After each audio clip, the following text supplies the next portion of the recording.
ओम श्री गणेशाय नमः। ओम गण गणपते नमः। नमस्कार भक्तगण, आज हम आपके सामने एक और नई व्रत कथा लेकर हाजिर हैं। हमारी आज की व्रत कथा है चौथ माता व्रत की पौराणिक कथा। प्रत्येक माह कृष्ण पक्ष चौथ के दिन संकट चतुर्थी तथा चौथ माता का व्रत किया जाता है।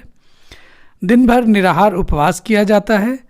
चंद्रोदय होने पर अर्घ देकर तथा गणेश जी एवं चौथ माता की पूजा करके लड्डू का भोग लगाकर भोजन करते हैं। वैशाख कृष्ण चौथ से ही चौथ माता का व्रत का प्रारंभ होता है और प्रत्येक माह के कृष्ण पक्ष के चौथ के दिन इस त्यौहार को मनाया जाता है। आइए भक्तगण, अब सुनते हैं चौथ माता की कथा क्या है। श्री गणेशाय नमः।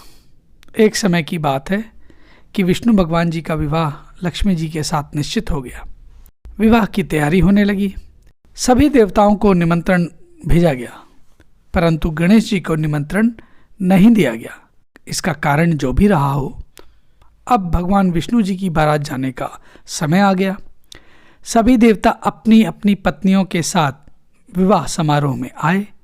उन सब ने देखा कि गणेश जी कहीं दिखाई नहीं दे रहे।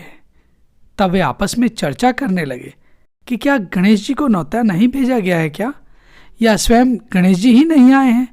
सभी को इस बात का आश्चर्य होने लगा। तभी सबने विचार किया कि क्यों ना भगवान विष्णु से ही इसका कारण पूछा जाए। भगवान विष्णु से पूछने पर उन्होंने कहा कि हमने गणेश जी के पिताजी भोलेनाथ महादेव जी को न्योता भेजा है।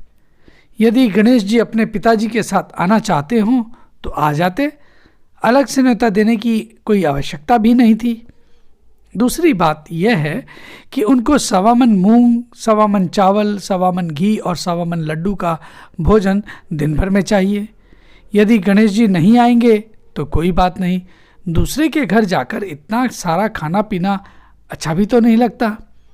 इतनी वार्ता कर ही रहे थे कि किसी एक ने सुझाव दिया, यदि गणेश जी आ भी जाएं तो उनको द्वारपाल बनाकर बैठा देंगे कि आप घर की याद रखना।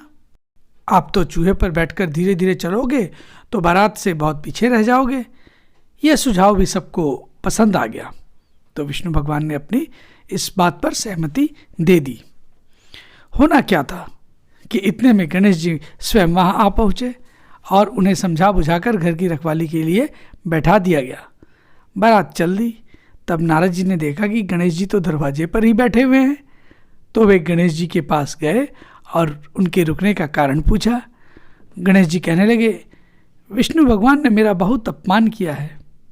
नारद जी ने कहा कि आप अपनी मूषक सेना को आगे भेज दें तो वह रास्ता खोद दें, जिससे उनके वाहन धरती में धंस जाएंगे। तब आपको सम्मानपूर्वक उनको बुलाना पड़ेगा। अब तो गणेश जी ने अपने मूषक सेना जल्दी से आगे भेज दी और सेना ने जमीन पोली कर दी। जब बारात वहाँ से निकली तो रथों के पहिए धरती में धंस गए। लाख कोशिश करें परंतु पहिए नहीं निकले। सभी ने अपने अपने उपाय किए, परंतु पहिए तो नहीं निकले, बल्कि जगह जगह से टूट और गए।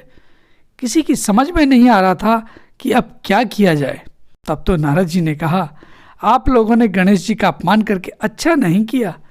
यदि उन्हें मनाकर लाया जाए तो आपका कार्य सिद्ध हो सकता है और यह संकट भी टल सकता है। शंकर भगवान ने अपने दूत नंदी को भेजा और वे गणेश जी को लेकर आए।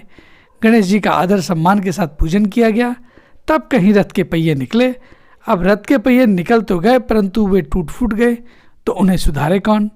पास के खेत में ही खाती काम कर रहा था, उसे बुलाया गया।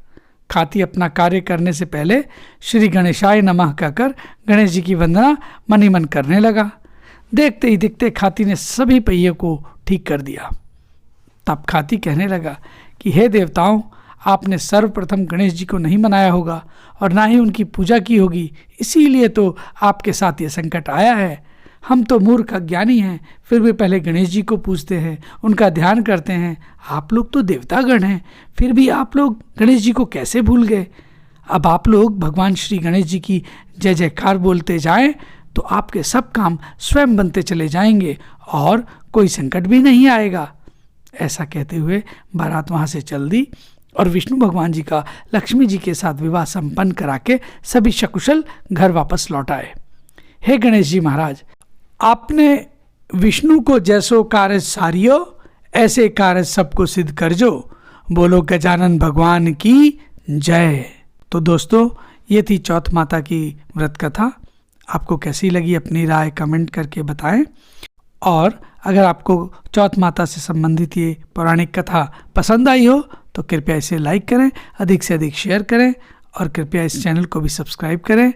इन सभी के साथ अब हमें आज्ञा दीजिए। एक और नई व्रत कथा के साथ फिर अगले एपिसोड में मुलाकात होगी। तब तक के लिए नमस्कार, आप सबका धन्यवाद और गणेश जी की जय।